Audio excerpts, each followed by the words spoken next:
Welcome to the Women in Business radio show with Sian Murphy, connecting women in business around the globe. Hello and welcome into the Women in Business radio show studio. I'm Sian Murphy, my co-host is... Adelle Martin. And she's busy nattering. I've managed to shut them up now. She's busy nattering with our guest in the studio, who is Elaine Foster-Gandey. Elaine is a textile artist and she's a teacher. She's an artist. And that fits in rather nicely. Fits in rather nicely with our topic. So our topic today is creativity, bringing different thinking into your business. So just to clarify, so we all know where we're coming from here, we're talking about, this is any business. It's not necessarily an artistic business. This is your business. You could be an accountant. You could be a concrete mixer. It doesn't, not the noun, not the thing. Is that the right word? The madness has started. It doesn't matter what your business is. The topic is about bringing creativity into your business. So, do you think we should keep telling people how they can listen to this? In the usual Well, they are place. actually listening to it, aren't they? Yeah. But I think it's quite nice to tell people different ways that they can listen to it. So go on, you do that. Absolutely. You can listen in Spotify, on Apple, on Alexa, and you can even go to our website where you can see the array of all of our previous podcasts. And you can also then follow us, please, on LinkedIn, on Instagram and Facebook with Wib Radio Live. And we are also on Audible. We are. And if you are in the States, we are also on iHeartRadio. We are. I have no idea why we can't listen to it here, but we can't. But I know that people do listen to it because I see the stats. Yeah, because we were looking at Seychelles the other day, so we know we're getting out, Yeah, but we are global. We are global. We are global. Scary, but we are global. Yeah, I know. God, how awful. Yes, we're influencing people. Do they know? I think we need to put it out there with a disclaimer, just in case they assume we know what we're doing.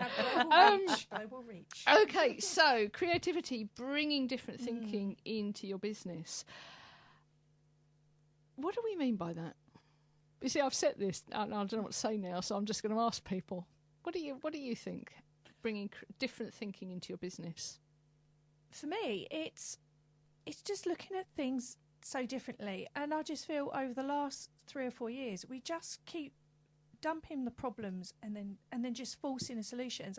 I think for me, the creativity is taking the time to stop, and I think we've lost the art of stopping and thinking. So for me, when we were discussing, as we were chatting before going on air, is just having the confidence to stop and think differently about your business. And I just feel like over the last few years we've lost the art of doing that. So that's how I feel about it. That's my personal feeling around creativity, thinking differently. I love that. I love that because I think I'm an artist, but I've also run a fashion retail outlet. So, I've also worked in the kennels. I've done loads of different jobs. I was an Oriflame representative. Oriflame. Do you know they're still around? No. Yes, it is. Oriflame is still around. I was approached by a couple the other day. No. Fantastic. I run events that involve people who talk about beauty and all of that sort of thing. And so I get to I come across all of this. And I remember Oriflame when I was young. I remember my mum using Oriflame. Yeah. And I'm 60 now. It was a thing, wasn't it? Those when parties. I say I remember my mum using it, I mean I was like a child and I remember my mum using it, and it's still there. It was the alternative to Avon. I was about to say. And you did a little bit more upmarket. A little bit shishi. And but the thing was, like, when I was used to do the lipstick, later on I'd watched Abigail's Party, and there's a bit on it where Alistair Steadman goes, "I love my lips," and after that I just thought Oriflame. I couldn't take it seriously after that. Anyway, going back to what you're saying, different ways of thinking. I think, Well, I've tried, it's always thinking outside of the box is key. And as you were saying, that I used to have this thing where if people came up to, when I used to run these events, people used to come in off the street. They'd see a sign, come in off the street, and we'd charge them money to come in. And sometimes they get to the door and they go, well, why should I come in? And I'd say, if they've made that pilgrimage to come up to the front door, then they're already engaging in this thing that we're doing. So there's something about that. So if you've got a team or you're working with people and they're already engaging with you, don't shut the door on them. Allow their ideas in. And I think it's so easy to, in whatever business you're running, so easy to just go, okay, I know the way. And as I'm saying it, my arms are going out like, I'm the leader, follow me. It's so, because sometimes out of fear you think, well, I've got to hold this together, so I'm going to tell everyone what they need to do. But actually, we have to remember that there's a lot of intelligence in the room, in our groups, in our businesses, and everyone should be part of the process, because if they are, then they'll be engaged in it. But leading, for me, you can be a leader, but being a leader doesn't mean you have to tell everybody what to do and how to do it. Yes. I think a leader is leading people in the right direction, so there's a common theme, but actually allowing people to make their own contribution into how that happens. Yeah. And women do that. I hate to say it, sorry guys, I know you might be listening, but I think women do that well and better, because maybe because we naturally have always been setting second class citizens, so it's that sense of coming from a sort of sense of being the underdog.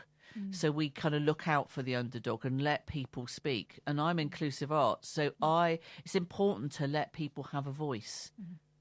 I never worry about the radio show and what we're going to talk about. I arrive here, I have no idea. There's no pre-questions, nothing has happened. But I never, ever worry about it, because the one thing I can do is get other people to talk about their stuff. Yeah. So as long as I can do that, absolutely. As long as I can do that, we have a show. And it's about teamwork. It's about community. And no matter what community we work in, whether we're working in a building site with a team of guys and there's sort of argy-bargy, might be because people aren't feeling heard. They're not feeling they're being disenfranchised some way, shape or form. And we have to bring, and I made this, and go back to my art, I made this, part of my MA was I had to come up with a research question. And my research question was, how can learning disabled and non-learning disabled participants come together in a moving fabric sculpture? And we ended up making this huge costume, which was like shirts with elongated arms that had Velcro on the end, but you could attach and disattach. So you could choose to kind of move with that person, or you could change your mind and go and move with that person. And what was incredible was we all managed to process down a corridor together. We all managed to do that. And afterwards I thought, I want to take this to the government, because it was that time before Brexit when there wasn't cohesion at all. And because we have to all come on board to move forward. If we leave out groups of people, like London and the Southeast, the North gets so angry about the Southeast because they think that they're the spoilt child. But we have to bring everyone on board to move forward. So as businesses and microcosms, we have to do that too. How can we, like you saying, Sian, you don't worry about that because you're putting it out there and we're all getting ideas as we're talking to each other.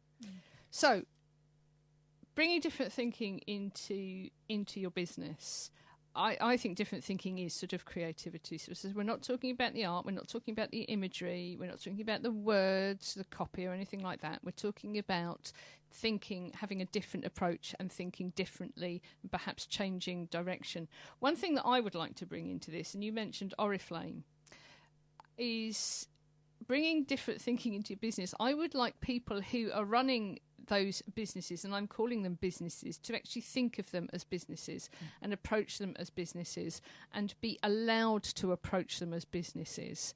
I sometimes, and I have raised this with local government, about involving what is mainly women running those sorts of businesses from home, and they will not take them seriously. And I'm here to say you need to take these businesses seriously. If you do this, and this is my approach, if you run that sort of business, don't take your cue or your lead on how important it is from somebody in local government or a bank or anything else or any organisation or institution that purports to work with businesses. You take your lead from yourself. You are a business. Absolutely. You know, Absolutely. that is, if you're not employed and you have a plan, and it doesn't have to be written down, you have a plan in place to generate an income from your own activities as a business, whether you're go self-employed or whatever, you're a business. Treat yourself as one and have the respect of what you're doing. And I think so often we take our cue on how to think about our business from people who think they know better. Absolutely. And what that does is almost a form of self-harm, because if we go to them, it's like going to the butcher for bread. If we go to them, then what we are learning is that we're not good enough. Yes, that's the thing. So that is a self-harm, actually. Yeah, and that's the thing. You know, so if you approach them, you know, if there are grants going, if there's stuff happening, approach them. If there's support available, approach them. If you get rebuffed because you're not, and I'm doing it now, I've got my fingers in the air, I'm doing it because you're not a proper business, just you know, stick two fingers up, do the other thing, and just carry on, because somewhere somebody is going to take you seriously. I trust you. They really will. Trust me. They really will. And also, those I came from that fodder of running a business. I literally. We were talking about this the other day because someone was saying there's a feeling of the 80s at the moment, like that possibility, because we live in a world that's shifted now, and that idea of getting an idea out there and making it happen. Yeah.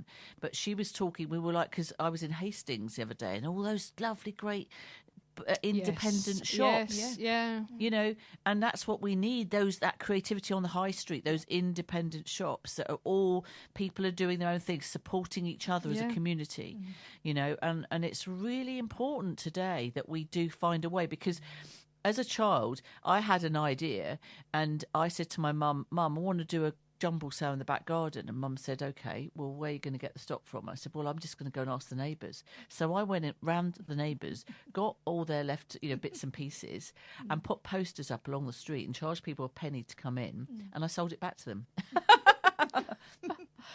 And they loved it because they were coming in buying something else. You know, I mean, everything was pennies. It was all pennies. That is a business. Yes. And one of the things, as I've been working with micro businesses and also as running my own business, and I have received council support. In fact, I'm probably about the only person I know who received various grants from the council during lockdown. So, you know, I went through the process and that was it. But one of the things that I've sort of spotted along the way is very often when you're running a micro business and you go to various chambers, business support organisations, banks, local government, the people that you're dealing with have never run a business. Okay, so yeah, absolutely, they've never run a business. Yep. They have no idea what it's like. They don't know what they're talking about. Sorry, folks, but very often they don't. It's not always the case, but very often they don't. So for you to take on board their attitude of, oh, well, you're not big enough, or you're not this enough, or you're not serious enough, or professional enough, for you to take on the attitude of somebody who is not actually walking the way that you're walking, is not in your shoes, just don't do it. Just flick them away, swat them gone, and find somebody who will treat you with the respect you deserve as a business. And I would scroll back from there and I'd say, as women and men, trust your instincts. If you knock on a door and you look at someone and you go, your stomach sinks, go, oh, I'm sorry, I've got an emergency, and walk away. Do not engage with that person. Bother. Don't even go bother. there. Don't cross the threshold. Because if you cross the threshold of that door, you're sucked down a rabbit hole, and that rabbit hole could take 6 months of depression out from you. Because as small businesses, you can get pulled down those rabbit holes very quickly and feel like you're a failure. So trust, it's a phone call first and see what the voice is like. I tell you what, that is That's the biggest, Sean. yes. It is you. That is the biggest thing, actually, is hearing Listen somebody to the voice. without seeing them. Yeah. And you get But the trouble is, you could be led down the rabbit hole again, because you could speak to the receptionist, who is lovely, and oh yeah, I'm sure we could do stuff for you, and then suddenly you meet the boss, who goes, oh, no, you're not part of and this. I think to some extent that's going to happen. Yeah. You are going to come across somebody who is going to do that, and they're going to try and squash your butterfly, crush your butterfly. They're going to have a good go at it simply because they think they can. The important thing, I think, to know is to understand your worth and to know that this is a micro being in the cosmos of your world and the business, and just go, actually, you're a knob. Sorry. I'm leaving. I'm going. You're allowed to say that, right? Okay, it's my show. Yeah. That's what I like. It's not the BBC. So then, and anyway, sorry. Why are you confused? I think lots of people are like doorknobs and handles. I don't know. Did you have a different interpretation? But it's so funny. The reason why we're laughing is we've been talking for a number of months now when women come in and talk about their intuition, where they're a business and a startup and they think it's an opportunity and they just go with it. And in actual fact, their gut reaction. And when we talked about what's your biggest failure, they say not listen to their instincts. Yeah. Because they're flattered in 6 months of a new business, they've got an opportunity. Yeah. And then it's taken them 2 years to unwind a relationship they shouldn't have got into. And you know what? Also, this is the really distasteful part, is that person is a statistic for that company or whatever. So they are important to them as a statistic, but they won't back it up with any advice. Or so there's a sort of take on some level. It's like, I'll take that, but I'll kind of dump you on another level. And I just resent that. I think that to push people down is always encouragement. If anyone's, it's like if someone's stepped up to the mark, they deserve someone's attention, and they deserve some advice. Yeah, but you see, there's a lot of ego goes on, isn't there? There really is. A lot of people, and all of it, I'm not sort of, excluding myself from this. There is a lot of ego that happens, and there's a lot of form filling and box ticking and point scoring that goes on. And if the person that you're sat in front of has never run a business, they have a different agenda. They just do. And I think it's just important that you don't take on board their crap. Yeah. Actually, that if it's not working, sometimes people can just... How many times have you seen this happen where instead of saying, actually, I don't think we can help you, or this isn't right for you, they decide that they're going to put in a few nasty little things as well. And they make barbed comments. They can't just say, this isn't right, or it's not right for you, or thank you very much for applying. They have to put in little nasty things. Yeah, I think those people should be struck off. But they're sometimes really subtle, little subtle digs that you don't notice them. And I think that's sometimes where the danger lies when we're sort of approaching this sort of thing. It's not just a no thank you. There's a tiny little spit of venom behind it, which is really just unnecessary. A dagger that goes in. And I think that goes back to the intuition of trusting one's gut. Do I want to sit and spend my valuable time in front of this person? Because that's the important thing. Self-value is so key. So, bringing different thinking into your business, number one, intuition. Yeah. Trust your gut. If it doesn't feel right, just turn around, walk away, because there will be something else that will come. There is no opportunity out there. There is nothing that seems like an opportunity that is a once in a lifetime. Something else will be around the corner. So, intuition, number one. Other different ways of bringing different thinking into your business. I think it's actually not putting yourself inside those invisible, what do they call it, boundaries, I suppose, of how other people see business. Which goes back to, it doesn't matter how big or small you are. It doesn't matter what you're doing. If you're putting flowers on flip-flops on the kitchen table, if you're selling them and you're making money and you're paying yourself, then you've got a business. Don't worry about what Mr. Bank Manager says. You've got a business. Yeah.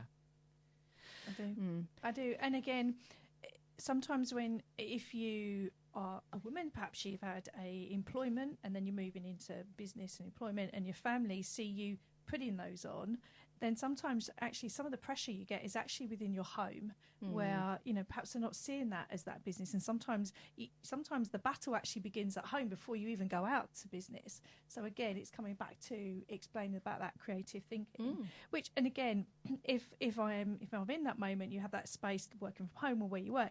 If you do then get creativity, I go to a completely different space, and I go to somewhere around people. I might sit in a coffee shop or somewhere where they got good water, good Wi-Fi. And I did it last week because I just felt so blocked, and I knew, I didn't even know what the problem. I just knew. Went to this place, and within 20 minutes, I was just flowing because I took myself out of my usual space. Absolutely. And I just saw things so differently. I use different spaces as well. So if I need some abstract thinking, I'll go to a place that has a really big ceiling that's high, that's quite clean and clear. My office looks out over the sweep of the Medway. So sometimes I'll go and look at a window or move into a different space. Where I can still see that and sort of just get a little bit of abstract thinking. If I need to drill down on something, so if I'm writing an article or something along those lines, I might go to, there's a Cafe Nero in Bluewater, for instance, that's really dark. It's got booths.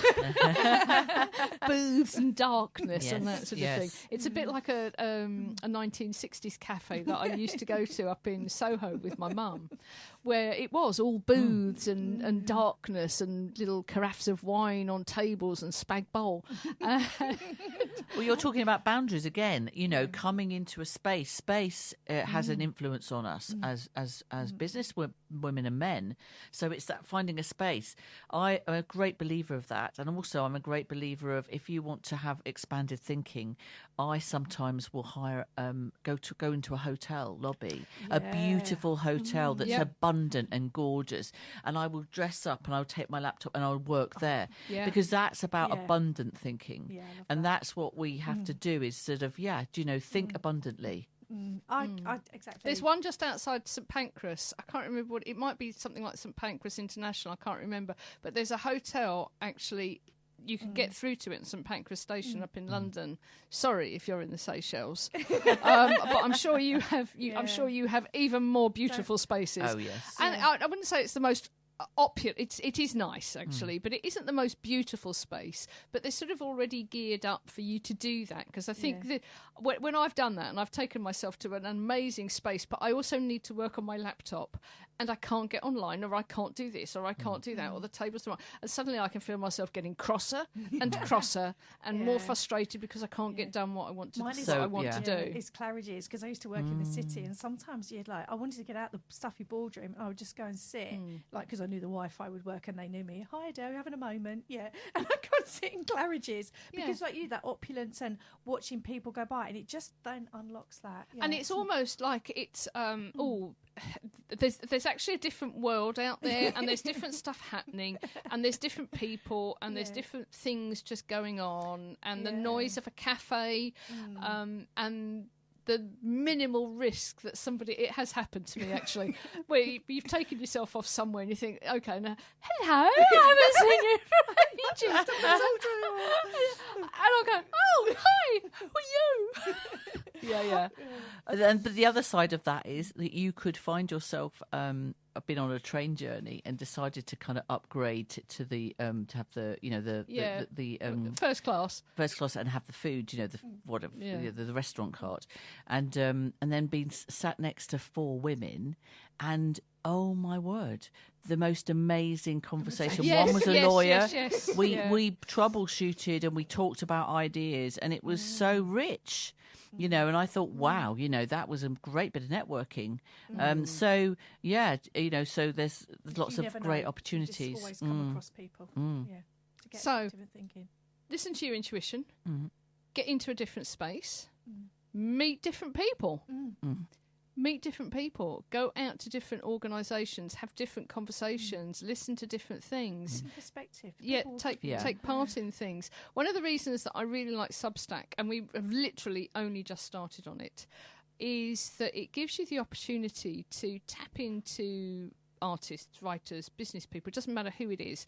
It's also has a community about it. So you can go on to read one thing and find out that this person's recommended something else. But there's also the ability to comment and like posts. So you can start to build a community around what you're doing.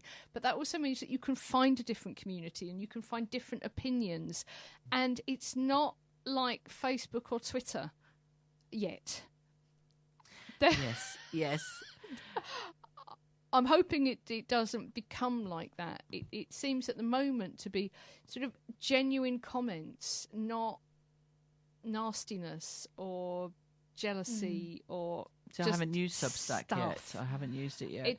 I'm just getting my head round. I'm just getting my head round it, to be honest. I use LinkedIn, and that seems to be quite good. Although, actually, funnily enough, it was through Instagram that I've had some opportunities as an artist. But that was in the sort of lockdown time, early time. I'm not sure that Substack is a place where you would go to sell or promote your stuff. It's more of a place where you can build, where you can have a voice, be that written or Margaret Atwood has just started writing on it. Oh, interesting. So it's it's that sort of place, where you can have a voice, where you can share your ideas, be they business ideas, your life ideas, it could be your recipes. Doesn't really matter. It really is literally right the way across the board. And think of it as a website which is connected to lots of. So you have a website on there which is connected to lots of other people's websites, and where people can share. Oh, I found that website, and you might like that, guys. If you're reading me, you might like that. This is what I like. And then as a reader of a particular publication, you can comment on posts if the person allows you to do that. And I'm really keen to see how this starts to develop, because I think as far as bringing different thinking into your business, this is a really good way of doing it as well. Because once you get the engagement going, what I'm hoping is that you have people feeding back into you in a creative versus toxic environment. Yep, absolutely. And the other thing I think is really key here is to be open. This is another sort of way of thinking differently, is to be open to different ways of looking at things, because we can have this idea of what we want to do in our business, and we can be so absolutely fixated of like, no, I want to do it this way. And someone will come to you and might say, have you ever thought of trying this? And you think, no, I don't want to do that. Don't want to do it that way. Don't want to do it that way. But actually, if we remain, we can still stick to our idea, but it's just that ability to listen to others and to just get ideas and be willing to be a bit flexible. Yeah. Do you know a word or a phrase that I ban? If I'm working with somebody, and it could be that I'm working with a group of people and we're doing a mastermind and we've got a board out and we're just putting up the first thing that comes into your head. Here's a question, here's a problem, here's a whatever. Blurt that out, splat it out. One thing you are never allowed to say is, yeah, but. Have you thought about doing yeah, but? Or no. Yeah, no, I actually no is sort of okay, because no is actually that's illegal. Oh yeah, fair enough. No, yes, in that context, yes, that's that. No, no, I've done that. But yeah, but is like I haven't made a decision about it, but I don't like it because for some reason in my head I'm not quite sure. It could be you, I'm not sure, but I'm just going to go yeah, but we can't do that because yeah, but I would do that if it wasn't for. Yeah, but is for the energy me. down. Yeah, but for me is like I'm just about to come up with an excuse here because I can't think of a real reason why I'm not going to do that. Yeah, and again, I take some of my problems out and talk to my trusted network. But if you do that, the yeah, but stops that vulnerability. It does. End of. I'm vulnerable, and I actually, because I have the perception as the leader of the group of the club that I'm doing, I haven't got all the answers, so I go out. But that takes a vulnerability as a leader or someone leading something. Yeah. So, do you know what? And that's why a lot of people don't do it, because first of all, it shows my vulnerability, but also that courageous conversation that I don't have all the answers. But then I get that perspective. But some people just don't want to do that because it's that's vulnerable. As actually, you expect me to have all the answers. I don't have all the answers, but I'm good at facilitating a conversation and go, yeah, I like that, and we can build on that. But that takes a level of vulnerability to go And out courage. to someone. And courage, yeah. It takes a lot of That's courage. Brené And there's- Brownie, but yeah. it's true. It's having that courage and that vulnerability. And I think when you're looking to spark creativity and spark ideas, yeah, but shuts it down. it does. Because what happens is the conversation, the sparking of the ideas, bump, bump, bump, bump. But it doesn't matter whether they're stupid, good, who cares? They could be utterly ridiculous, couldn't they? But suddenly that sparking of ideas goes down into a great long diatribe of excuses as to why you can't speak on stage, or why you can't do this, or why you can't do that, and suddenly we're done. Yeah, it's going nowhere.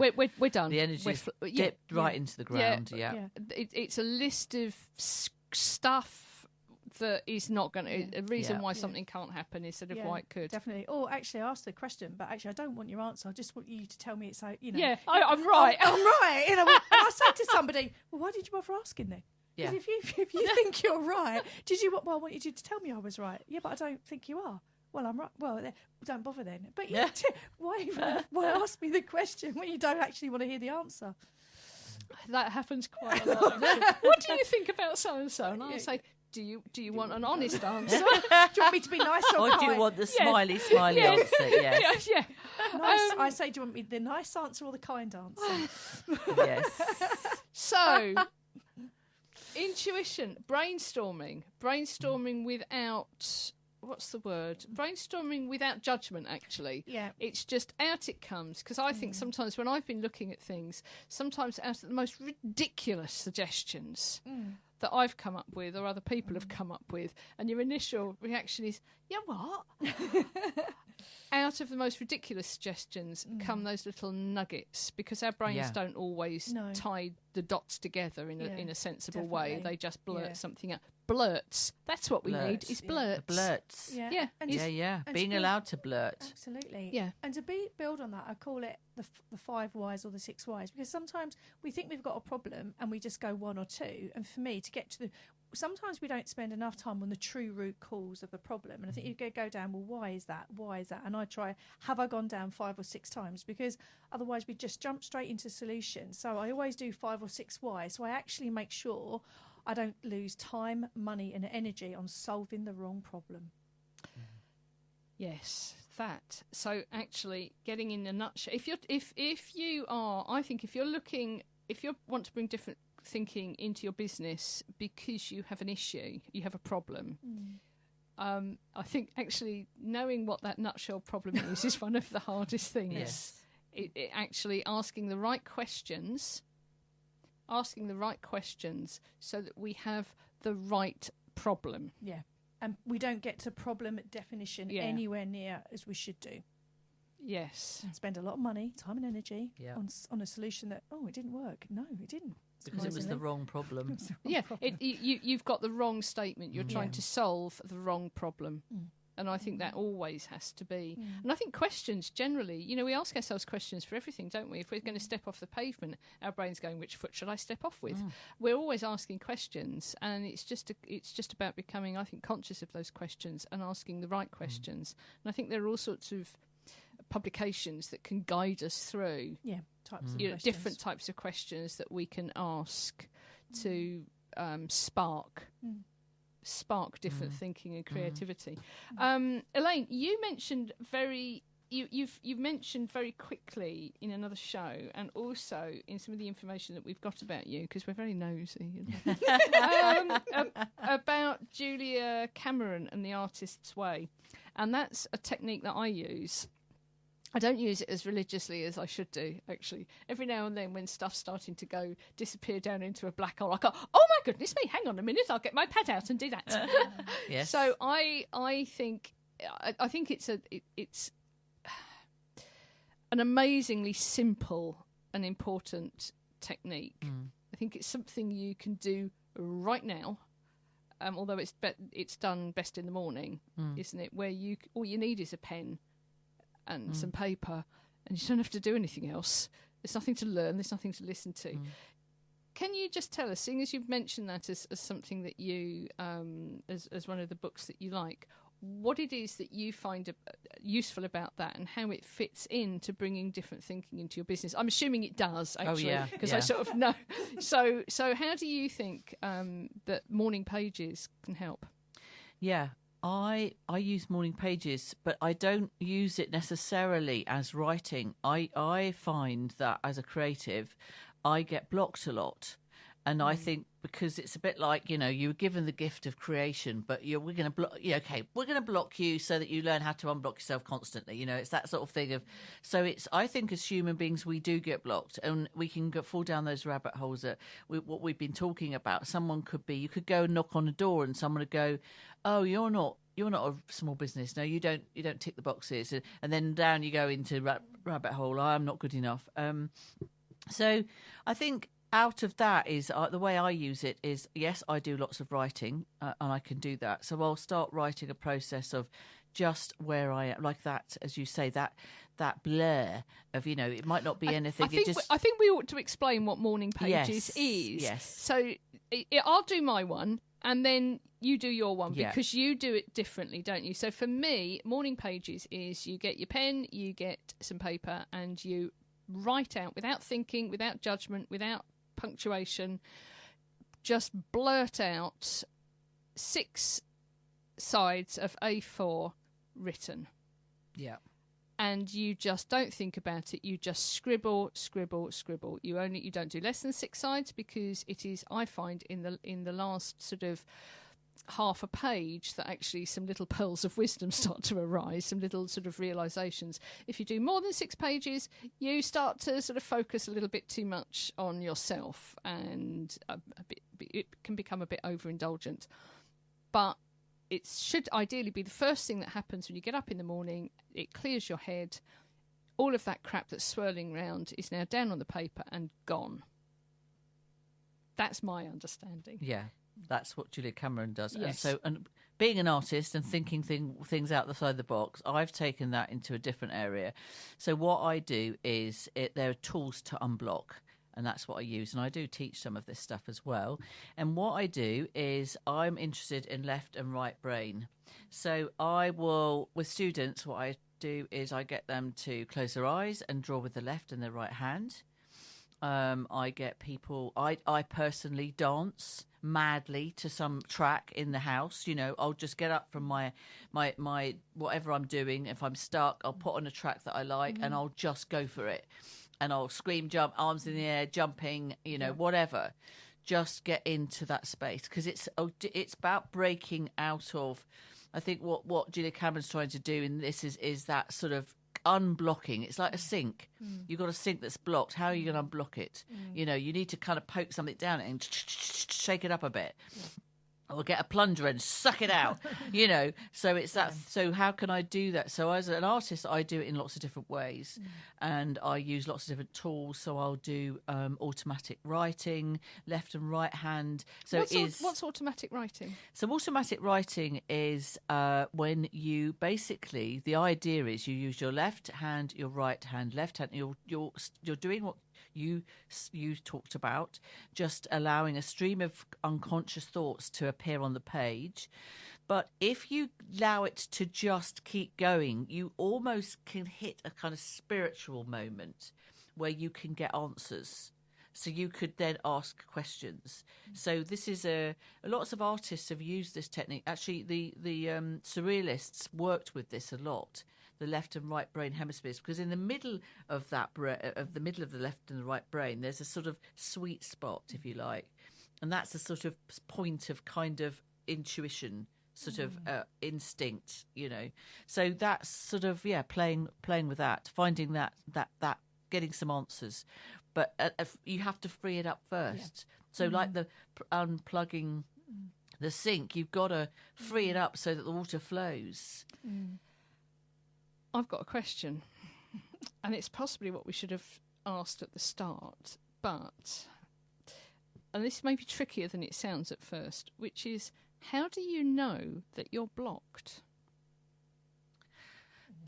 I know when I'm blocked. Right, you know when you're blocked, Yeah. because you've reached a point where you've been doing this for a while, so you know when you're blocked. my previous experience is of racing, distracting myself, keeping busy with busy work, sitting down to bring different ideas into my business and different creativity into my business and thinking I've done it. When in actual fact, I'm blocked. But you don't know that. So how do you know when something perhaps isn't going as you want it to?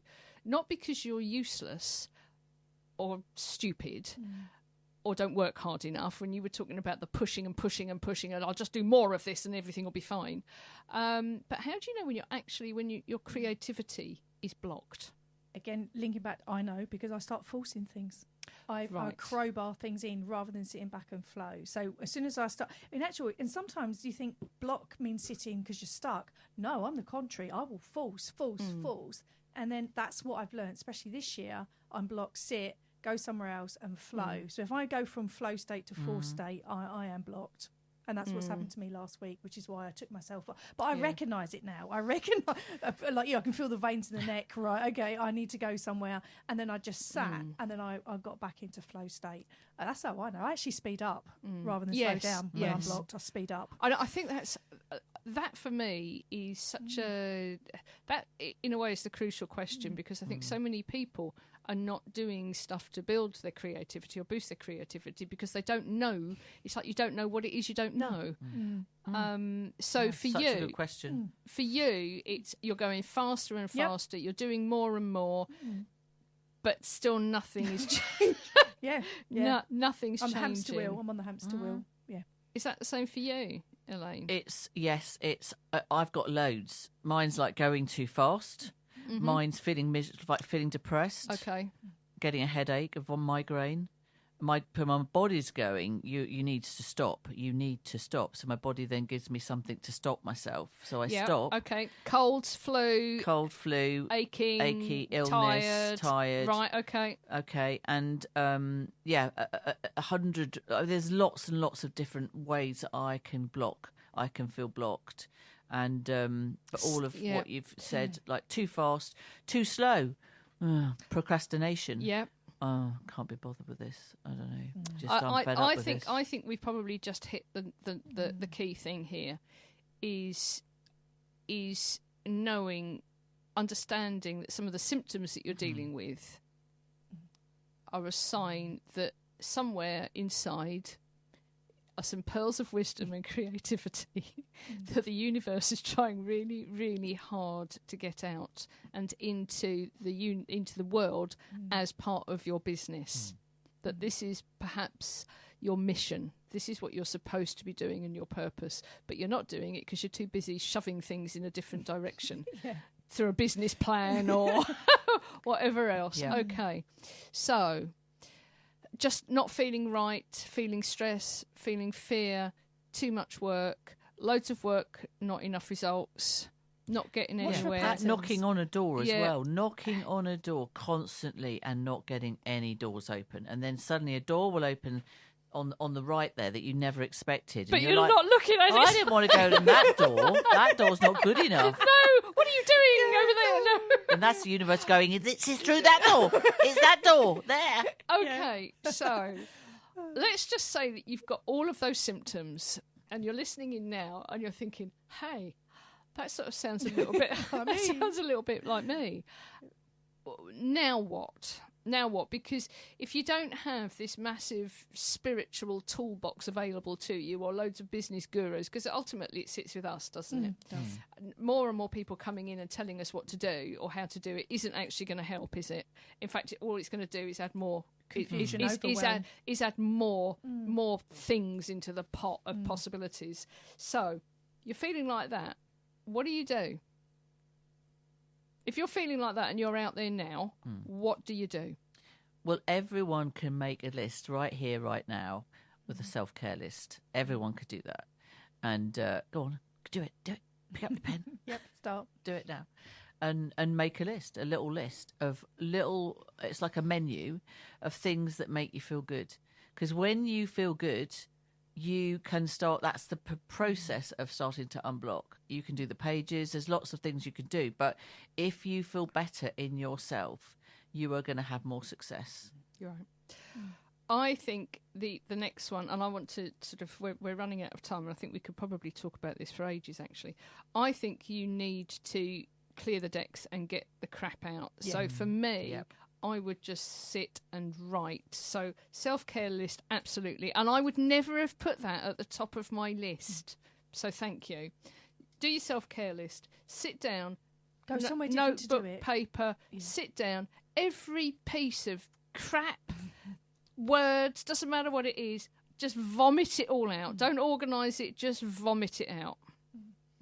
Take yourself. I love that. Different. And you know what? When you said have a good clear out, I was thinking about possession consciousness. I was thinking, right, okay, I've heard people talk about when they're feeling depressed and low. I remember a spiritual healer saying to me, go and clean out a cupboard. Oh, I love that. Okay. Go and clean out a cupboard. I do. So I'd say if you're feeling low, go and sort out your drawer or your cupboard or your wardrobe and go and take a bag to charity. Yeah. Because you're getting rid of stuff to make space for something new. Yeah. I would also, along the very, very similar lines, and I'm not suggesting you throw out all of those business documents that you need, but you know, all of those processes, and I wouldn't want you to think I'm speaking from experience here. Obviously, I'm not. Somebody else has done all of this. If you've got folders full of processes and procedures and all of this sort of thing, and how to do this and how to do that, all stuff that you haven't actually seen for really quite some time, don't go through it. You are not going to use it. Get rid of it. Get rid of it because you're starting again. Yeah. If you haven't used it and it's not your tax returns or anything like that, get rid of it. Yeah. Clear, and I'm the worst out. at this. I need to do some sorting out, you know, even in our phones. I mean, how many times do we go through the WhatsApp files and get rid of it? You know, just clear the conversation, clear the history. Yeah, and I think that's the thing is, you know, if you haven't used it in the last year, you don't need it. And I caught myself going through like millions of photos and things on my my computer and whatever. I suddenly thought, actually, you don't need this. Take it off, stuff it somewhere else. If you really, really do need that photo, it's going to be over there on that hard drive, and yes, you can go and find it. But for right now, how many? There were like 40,000 of them. How many? Tell me about it. That's 40,000 mini decisions. Yes. How long's that going to take? Yeah, it does. And for me, I called it noise creep, overwhelm creep. So sort of every 90 days, I look at who I've friended or, you know, on Instagram, I follow it, and I just unfollow people. Yeah. If people say to me, oh, I really hate my Instagram feed, I'm like, do you realise you control that? So unfollow the people that you don't want to be around, but you get drift, don't you, over time? So for me, it's taking a step back. I step back every 90 days, look at my top contacts, my WhatsApp. She's so and organised. just because you just get caught out by the noise, don't you? Yeah. Self-care, clear the decks. Yep. Different space. Now we're in a situation where we can start to bring in different ideas and approaches that we haven't had before. So how are we going to do that? Brainstorm. Yep. Proper problem statement. What really is the problem you're trying to solve? And your community. Who are you going to engage with? So is there a problem? What is it? Who's the community? What am I trying to achieve? What's my intention? And also picking up on the community, I've got different types of people around me with different personality types. So I don't want to take my problem to the same version of me. Why would I do that? Yeah. But I've got different people with different thinking. We might not be talking about a problem. Oh, okay. It might not be a problem, and I think that's actually really. I don't take. Yeah, I think we may not have a problem, or perhaps we always have a problem. Perhaps the problem is it's not going anywhere. Okay. But talking to someone who thinks like me is a way. I talk to people who think differently to me. Yeah. Okay. Like that. So have different conversations. Yeah. So what's my intention? I think that's so key. What do I actually want here? Yeah. What's my intention? Bring in different viewpoints. Yeah. Different viewpoints without judgment. Just briefly, when I did the Maidstone project, I was fortunate to use a different space, but out on the street. It was like a part of the Maidstone outreach kind of, and it was a building there, and I could go out onto the street and talk to the general public. So that was amazing. You mentioned, Adele, about talking to different people. Yeah, it is talking to different perspectives. Bring in different ideas without judgment. Write down your options. Brainstorm your options, write down your options, get some pictures up on the wall. Yeah. We've got less than 2 minutes and don't left. Don't rush to a solution. You can have that confidence. is so scary, actually. But you're absolutely don't rush. No. It is the hardest thing in the world when you don't have any money or you've got stuff happening and people putting pressure on you to actually stop and go, I'm sitting here. This is where I am. Yeah. But if you don't do it, it won't. If you don't do it, if you're not brave enough, I love that word. If you're not brave enough to actually do that and stop and juggle things around, nothing would move, will it? No. And one thing I would just like to say is I use mood boards. Yes. And that is when at the moment, I've been working with the idea of putting my name in a sort of a gallery of older women artists, because there's a whole thing around age. So get pictures of what you want and put them down on a mood board and put yourself in that picture. We are going to finish it on that. Get a mood board. Put what you want out there. Stick yourself, put your own picture in the middle of it. Absolutely. Okay. I really do hope. I think that's helped me certainly to bring some different ideas of how to bring different thinking into my business. I really hope it's helped you. That was wrong, wasn't it? I really hope it's helped. I really hope it's helped you. We're going to say goodbye for now. Let's very quickly, our guest in the studio, Elaine Foster-Gandey. How can people get hold of you? Yeah, ElaineFosterGandey.com is my website, which is Elaine, Elaine, Foster-Gandey, FosterGandey.com,